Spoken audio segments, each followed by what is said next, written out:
Hi guys, welcome back to a new episode of Wake&Tech. Today in this video, I'm going to show you how you can block someone on Patreon's account. Keep watching the video till the end.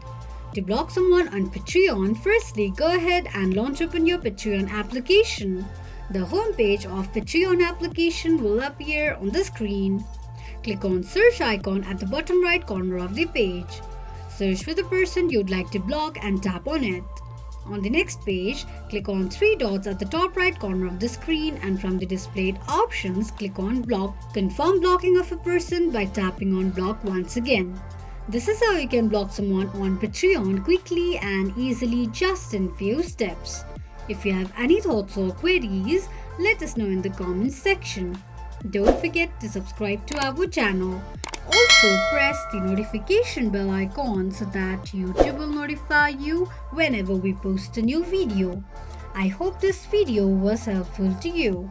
Thank you so much for watching.